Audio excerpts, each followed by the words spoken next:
දියවැඩියා තත්ත්වයකදී පාද සුරක්ෂිතතාවය වැදගත් වන්නේ ඇයි?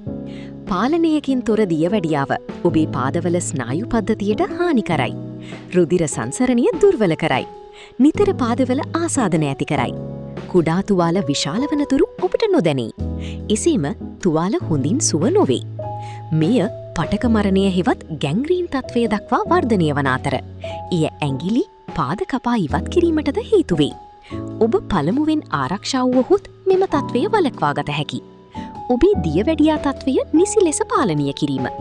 දිනපතා ඔබේ පාද ඔබ විසින්ම පරීක්ෂා කර පිරිසිදුව හා වියලිය තබා ගැනීම. දියවැඩියාවෙන් පෙළෙන ඔබ අවම වශයෙන් වසරකට වරක් විශේෂ පාද සුරක්ෂතා මධ්‍යස්ථානයකින් පාද පරීක්ෂාවක් සිදු කරගත යුතුයි. පාද පරීක්ෂාවක් යනු නවීන තාක්ෂණික ක්‍රම භාවිතයෙන් පළපුරුදු වෛද්‍යවරයෙක් හා හිවියක් විසින් සිදු කරන පරීක්ෂා කිරීමයි. මෙය අවම මිලකට පහසුවෙන් කරගත හැකි කර්තව්‍යකි. ඔබ දියවැඩියා රෝගියෙක් නම් අවම වශයෙන් වසරකට වරක් පාද පරීක්ෂා කිරීම කළ යුතුයි. දියවැඩියා රෝගීන් පෙළෙන ඔබට පාදවල ආරක්ෂාව සඳහා විශේෂ පාවහන් අවශ්‍ය වේ. එමගින් කැලස් වැනි තත්ත්වයන් හා තුවාල වළක්වා ගත හැකි. එසේම ඔබ පාදයේ ඇතිවන හිරිවැටීම, වේදනාව, සංවේදීතාව නැතිවීම, වර්ණයේ හෝ හැඩයේ වෙනස්වීම, තුවාල, කැලස් තත්ත්වයන් සහ නියපොතුවල ඇතිවන වෙනස්වීම ඇතිනම් නොපුමාව පාද පරීක්ෂාවකට ලක්කර නිසි ප්‍රතිකාර සහ උපතිස් ලබාගතහොත් පාද අහිමිවීම වළකාගත හැක.